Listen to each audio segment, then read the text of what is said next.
what fascinated me about this community, Mount Union,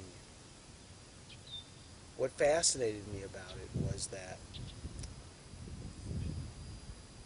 it was insulated from much of what people felt was oppressive. Uh, there was no sense in Mount Union that you were less than, that there was such a thing as you were black and that you were behind somebody. Uh, Everybody took care of everybody. Uh, as my cousin Alton said, did it at school, did something wrong at school, your parents heard about it. You did something wrong at home, your teacher heard about it. So yes, I think this community was like many communities.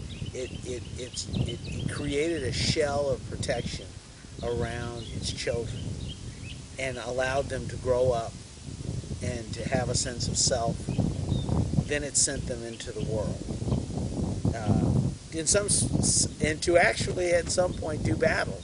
I mean, my dad and my uncle were amongst the first officers to integrate the Army based on Truman's 1948 order.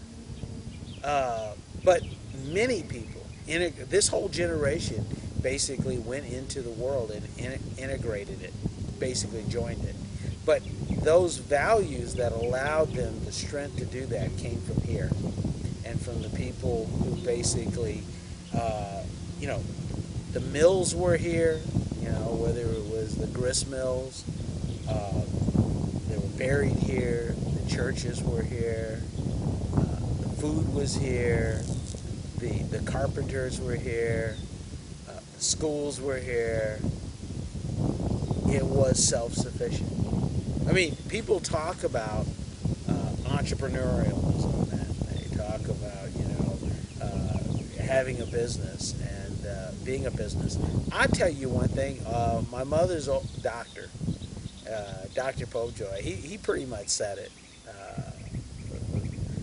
the way it is.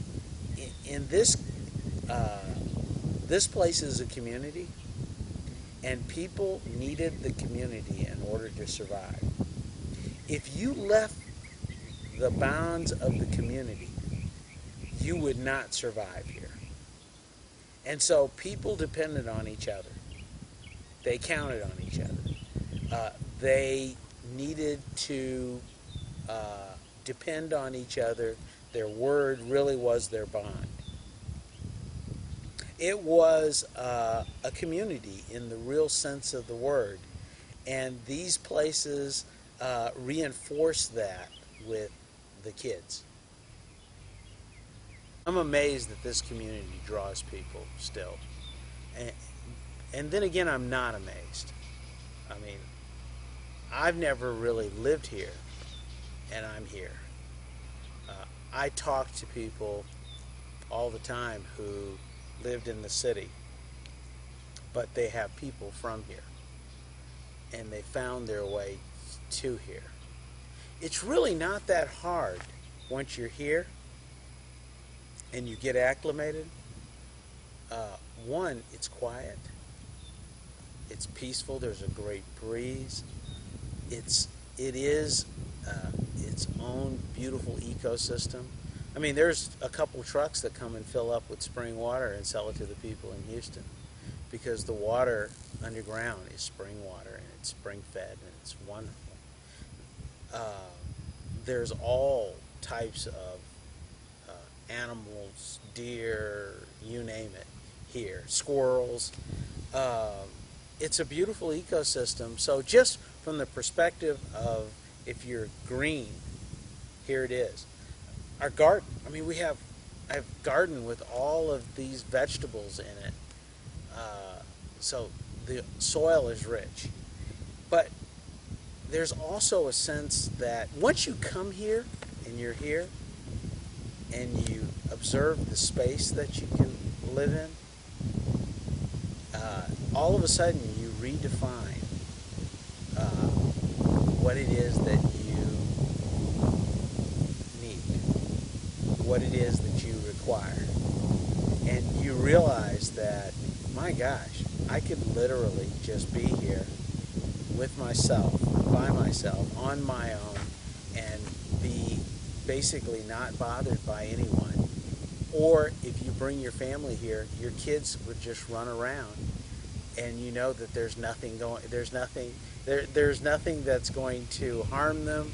There's no concerns that you need to have. Somebody who's coming here, they've got to have a purpose to be here. So when they talk about, if somebody put a security system in here, I think people would go, so is it are you concerned about the cows or the deer? But people are coming back. There's a migration pattern that's happening. I mean, one of the things that I am very focused on is the historical migrations that happened here. I mean, my grandparents were here, but for every person who was here, probably 10 people migrated to the city. Easily, this place emptied over a span of 100 years. That's why Houston, Beaumont, Dallas are so huge, and this is so empty.